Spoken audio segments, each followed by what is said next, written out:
ایک شخص گھر آیا تو اس کی بیوی نے کہا، ہمارے غسل خانے کے پاس جو درخت ہے اسے کٹوا دو، میری غیرت گوارا نہیں کرتی کہ جب میں غسل کر رہی ہوں تو پرندوں کی نظر مجھ پر پڑے۔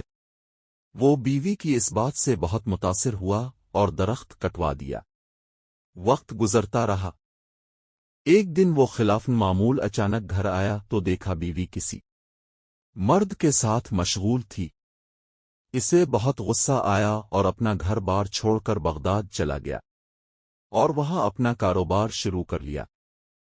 اللہ نے کاروبار میں خوب برکت دی اور اپنے روز افزوں کاروبار کی بدولت وہ بغداد کے سرکردہ شہریوں میں شمار ہونے لگا، یہاں تک کہ بغداد کے کوتوال تک رسائی بھی حاصل کر لی۔ ایک دن کوتوال کے گھر چوری ہو گئی۔ پولیس نے مجرم کا سراغ لگانے اور پکڑنے کی بہت کوشش کی لیکن ناکام رہی۔ اس نے دیکھا کہ ایک شیخ کا کوتوال کے گھر آنا جانا ہے اور کوتوال ان کی بے حد احترام کرتا ہے، لیکن ایک بات اس کی سمجھ میں نہیں آتی تھی کہ شیخ آدھے پاؤں پر کیوں چلتے ہیں، پورا پاؤں زمین پر کیوں نہیں رکھتے۔ اس نے کسی سے وجہ پوچھی تو اسے بتایا گیا، یہ پورا پاؤں زمین پر اس لیے نہیں رکھتے کہ کہیں کیڑے مکوڑے ان کے پاؤں تلے نہ آ جائیں۔ وہ شخص فوراً کوتوال کے پاس گیا اور اس سے کہا، جان کی امان ہو تو عرض ہے، اب کی چوری اسی شیخ نے کی ہے۔ جب تحقیق کی گئی تو چوری شدہ مال اسی شیخ سے برآمد ہوا۔ کوتوال نے حیرانی سے کہا، ہم نے تو کبھی سوچا بھی نہیں تھا کہ یہ شیخ بھی ایسا کر سکتے ہیں، تمہیں کیسے معلوم ہوا؟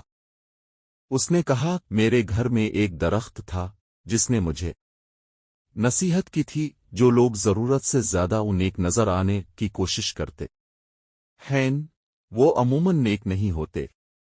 اس کہانی سے ہمیں یہ سبق ملتا ہے کہ یہ حقیقت ہے کہ کچھ لوگ فیس بک کی حد تک ہی بااخلاق رہتے ہیں، حقیقی زندگی میں ان کی شر سے ان کے محلے دار، رشتے دار، حتیٰ کہ گھر والے بھی پناہ مانگتے ہیں۔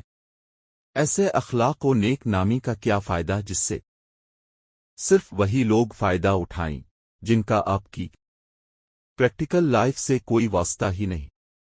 اکثر ایسے کرداروں سے واسطہ رہتا ہے کہ ذرا سا جھگڑا کیا ہوا وہ اپنی کمینگی پر اتر آتے ہیں، ذرا سا اختلاف کر کے دیکھ لیں کسی سے، اپنی ٹائم لائن پر موصوف کیا بنے ہوتے ہیں، اور حقیقت میں کیا؟ اللہ رب العزت سے دعا ہے کہ ہمیں ظاہری اور باطنی طور پر اعمال صالحہ پر چلنے اور ہمارے معاملات و معاشرت پر با اخلاق رہنے کی توفیق عطا فرمائے۔